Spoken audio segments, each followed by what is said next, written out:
وَلَقَدْ يَسَّرْنَا الْقُرْآنَ لِلذِّكْرِ فَهَلْ مِن مُدَّكِرٍ۔ آیت ہے منہ بولے بیٹوں کے بارے میں، کیا متبنہ بنایا جا سکتا ہے؟ متبنہ کے بارے میں اللہ رب العزت کا کیا ارشاد ہے؟ متبنہ حقیقی بیٹا نہیں ہوتا، اور عجیب بات ہے اس دور کے لوگوں کی، ایک منافق دعویٰ کرتا تھا کہ اس کے دو دل ہیں، ایک کافروں کے ساتھ ہے، ایک مسلمانوں کے ساتھ۔ یہ آیت اس کی تردید میں نازل ہوئی، مسند احمد کی روایت ہے 267 نمبر پر۔ ما جعل اللہ لرجل من قلبین فی جوفہ، اللہ تعالیٰ نے کسی شخص کے سینے میں دو دل نہیں رکھے، جیسے کسی سینے میں دو دل نہیں ہوتے۔ یاد رکھیے گا، ایسا کبھی نہیں ہو سکتا کہ کسی کے دل کے اندر کفر بھی ہو، ایمان بھی، ہدایت بھی، گمراہی بھی، انابت اللہ بھی، رجوع اللہ بھی ہو، اور گناہوں پر اصرار بھی۔ یہ چیزیں کبھی اکٹھی نہیں ہوتی۔ کبھی نہیں ہو سکتا کسی کے دل میں اللہ تعالیٰ کے دشمنوں اور اللہ کے ولیوں کی محبت ایک جیسی ہو۔ کبھی نہیں ہو سکتا کہ کسی انسان کے دل میں کافروں اور مومنوں کی اصل محبت واضح ہو جاتی ہے۔ اس میں اشارہ ہے کہ کسی دل میں اللہ تعالیٰ کی محبت اور اس کے دشمنوں کی محبت اکٹھی نہیں ہو سکتی، دشمنوں کی اطاعت اکٹھی نہیں ہو سکتی۔ ایک ایسے جہان میں رہتے ہیں اور ایسے دور میں رہتے ہیں جب مسلمانوں کے دل کافروں کے لیے دھڑکتے ہیں، جب مسلمان کافروں سے محبت کرتے ہیں اور کافروں کی اطاعت کرتے ہیں۔ یہ صرف ہیلتھ کا معاملہ نہیں ہے، فائنینشیل پالیسیز ہوں یا سوشل ایشوز ہوں۔ اب سوچئے کون سا معاملہ ہے جہاں اللہ تعالیٰ کے حکم کی تعمیل ہوتی ہے اور کہاں کہاں کافروں کی اطاعت ہوتی۔ ہماری تہذیب تو ہم نہیں کہہ سکتے، لیکن کلچرلی جو کچھ آپ مسلمانوں کے اندر دیکھتے ہیں، کیا یہ رب کی پسند ہے؟ اسے کون رواج دے رہا ہے؟ وہ جس کے بارے میں رب العزت نے کہا لن ترضى عنك اليهود ولا النصارى حتى تتبع ملتهم، یہودی اور عیسائی تم سے ہرگز راضی نہیں ہو سکتے یہاں تک کہ تم ان کی ملت کی پیروی کرو، ان جیسے ہو جاؤ۔ آج پوری دنیا ایک راستے پہ چلتی چلی جا رہی ہے، تو کافروں کبھی کسی کی بیوی اس کی سچ مچ ماں نہیں بن جاتی، تو وہ بیوی جس کو وہ اپنی ماں کہہ بیٹھا ہے اس کی سچ مچ ماں نہیں بن جاتی۔ عربوں کے یہاں غصے میں لوگ اپنی بیوی کو اپنی ماں جیسا کہہ دیتے تھے،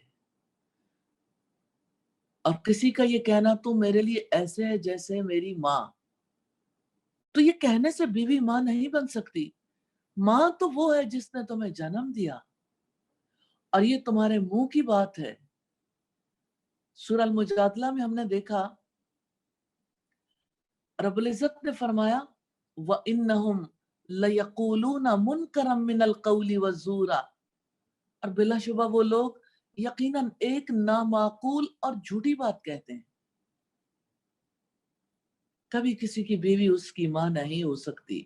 وَمَا جَعَلَ أَدْعِيَاءَكُمْ أَبْنَاءَكُمْ، اور نہ اس نے تمہارے منہ بولے بیٹوں کو تمہارا حقیقی بیٹا بنایا ہے۔ جیسے بیوی ماں نہیں ہو سکتی، اسی طرح متبنہ بھی تمہارا بیٹا نہیں ہو سکتا۔ کسی کی اولاد کو اپنا بیٹا بنا لینے سے وہ حقیقی بیٹا نہیں بن جایا کرتا۔ تمہارے بیٹے وہ ہیں جن کو تم نے جنم دیا، منہ بولے بیٹے تمہارے حقیقی بیٹوں کی طرح نہیں ہے۔ یہ آیت سیدنا زید بن حارثہ کے بارے میں نازل ہوئی تھی۔ ذالکم قولکم بافواہکم، یہ تمہارے منہوں کی بات ہے، یعنی یہ تو بے حقیقت بات ہے کہ تم غیر کی اولاد کو کسی کا بیٹا کہو، یا جو کسی کا باپ نہیں اس کو کسی اور کے بیٹے کا باپ بنا دو۔ رب العزت نے بے حقیقت باتوں سے روکا ہے کیونکہ اس پر شرعی برائیاں مرتب ہوتی ہیں۔ واللہ یقول الحق، اور اللہ تعالیٰ حق فرماتا ہے، یعنی اللہ تعالیٰ کا قول، اس کی بات حق ہے، وہ انصاف کی بات فرماتا ہے، اس کی شریعت حق ہے، اور اللہ تعالیٰ سیدھے راستے کی طرف رہنمائی کرتا ہے۔ وَهُوَ يَهْدِي السَّبِيلَ، اور وہی سیدھا راستہ دکھاتا ہے۔ اللہ تعالیٰ ہی اپنے بندوں کے لیے صراط مستقیم کو واضح کرتا ہے، اس راستے پر انہیں چلاتا ہے، دین کی طرف رہنمائی کرتا ہے جس سے وہ راضی، اور وہ اللہ تعالیٰ سے راضی ہوتا ہے، جو اللہ تعالیٰ اس سے راضی ہوتا ہے جو اس کی رضا چاہتا ہو، اور اللہ تعالیٰ کی مرضی میں ہی سلامتی کا راستہ اسلام ہے۔ سیدنا عبداللہ بن عمر بیان کرتے ہیں کہ ہم سیدنا زید بن حارثہ کو، جو رسول اللہ صلی اللہ علیہ وسلم کے غلام تھے، زید بن محمد کہہ کر پکارتے تھے کیونکہ وہ آپ کے متبنہ تھے، یہاں تک کہ قرآن مجید میں یہ حکم نازل ہوا، ادعوہم لآبائہم ہوا اقسط عند اللہ، انہیں ان کے باپوں کی نسبت سے پکارو، یہ اللہ تعالیٰ کے ہاں زیادہ انصاف کی بات ہے۔ یہ بخاری کی 4782 نمبر روایت۔ سیدنا سعد بن ابی وقاص بیان کرتے ہیں کہ رسول اللہ نے فرمایا، جو کوئی اپنے اصل باپ کے سوا کسی اور کو اپنا باپ بنائے اور وہ جانتا ہے کہ اس کا باپ نہیں ہے تو اس پر جنت حرام ہو جائے گی۔ بخاری کی 6766 نمبر روایت۔ تو منہ بولے بیٹوں کی اسلام میں کیا حیثیت ہے؟ کوئی حیثیت ہی نہیں۔ اسلام میں منہ سے بولنے کی وجہ سے رشتے وجود میں نہیں آتے، اس لیے اس کی کوئی حیثیت نہیں۔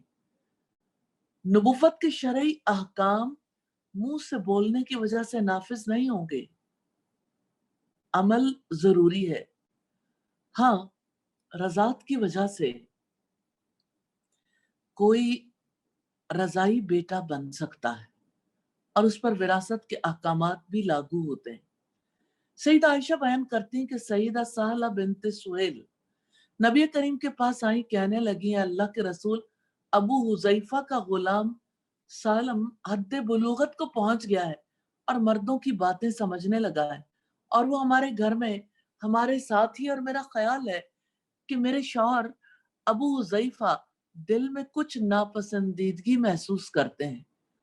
نبی کریم نے فرمایا، تم سالم کو دودھ پلاؤ، تم اس پر حرام ہو جاؤ، اور جو کراہت سیدنا ابو حذیفہ کے دل میں ہے وہ جاتی رہے گی۔ مسلم کی 3601 نمبر روایت۔